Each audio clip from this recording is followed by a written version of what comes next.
हे आमची संस्कृती आहे. जगामध्ये कोणताही धर्म आणि कोणती संस्कृती निर्माण होण्याच्या प्रारंभी ऍग्रीकल्चर हे जगातलं पहिलं सांस्कृतिक कल्चर आहे आणि ते कधीही धान्य तुडवत नाही, माणसं जगवतं. त्या बळीराजाचे आम्ही वारस आहोत. हे धान्य वाया जाऊ नये म्हणून आपण फुलांचा वर्षाव या माध्यमातून आपल्याकडे फुलं दिलेली आहेत, त्याचा वर्षाव आपल्याला करायचा आहे.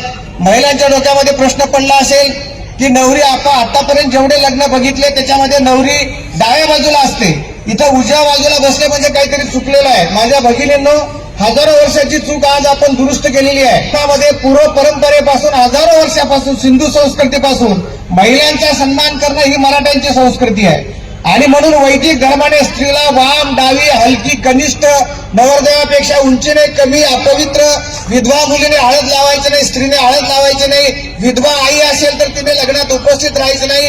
हे कुसंस्कार आपल्याला मान्य नाहीत.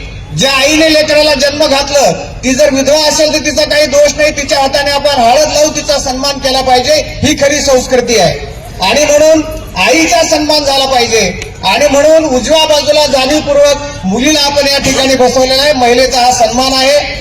शिवपार्वतीला आपण मानतो. शिवधर्म म्हणजे नवीन निर्माण झालेला धर्म नाही, प्राचीन शिवसंस्कृती आपली सगळ्यांची संस्कृती आहे. शिवपार्वती हे आपलं आद्य दैवत आहे, आद्य दाम्पत्य आहे आणि म्हणून जेव्हा शिवपार्वतीचा विवाह झाला त्याचं शिल्प वेरूळच्या कैलास लेण्यामध्ये 2ऱ्या शतकामध्ये कोरलेलं आहे. तिथे शिवाच्या बाजूला पार्वती माता उजव्या बाजूला आहे आणि ब्रह्मदेव शंकराच्या पायाजवळ बसलेलं आहे, असं ते शिल्प आहे. आपल्या इथं कारले भाजीला अनेक शिल्प आहेत मोठ्या सरदारांची, राजांची, तिथे सुद्धा त्यांच्या सगळ्या बायका उजव्या बाजूला आहेत.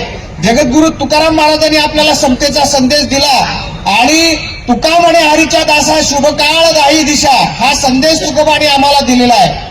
त्यांच्या मुलींचे जे विवाह या परिसरात झाले असल्या सर्व विकृत कर्मकांडाला लाथ मारून तुकोबांनी नव संदेश आमच्या समाजाला दिलेला आहे आणि म्हणून महिलांचा सन्मान करणं ही आपली संस्कृती आहे. म्हणून जाणीवपूर्वक आपण उजव्या बाजूला मुलीला बसवलेला आहे.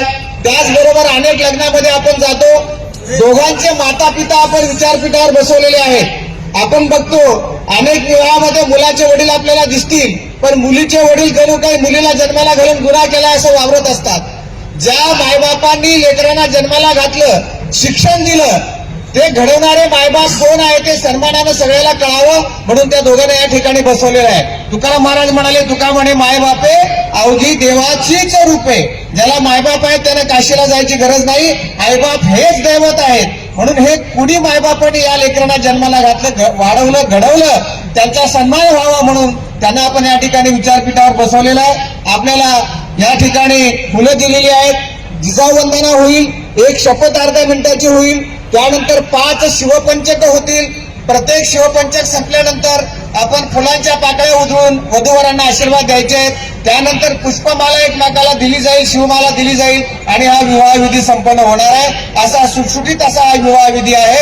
आपण सुद्धा काळानुसार पुढे चालत असताना आपली परंपरा जतन केली पाहिजे, कुप्रथा नाकारल्या पाहिजेत.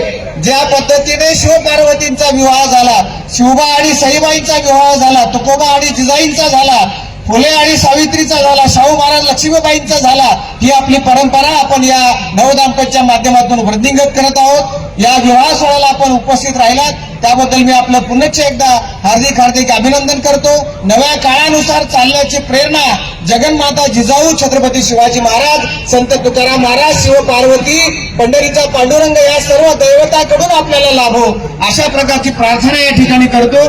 आणि या विवाह सोहळ्याला प्रारंभ करण्यापूर्वी मी सुवर्णा बनबरे यांना विनंती करतो की त्यांनी जिजाऊ वंदना या ठिकाणी म्हणायची आहे. सर्वांनी खाली बसायचंय. फक्त नवरा नवरी ओंकार आणि अमृता यांना विनंती आहे त्यांनी समोर उभं राहायचं आहे. जिजाऊ वंदना होईल आणि याच्यानंतर शपथ आणि त्यानंतर 5 शिवपंचक होतील.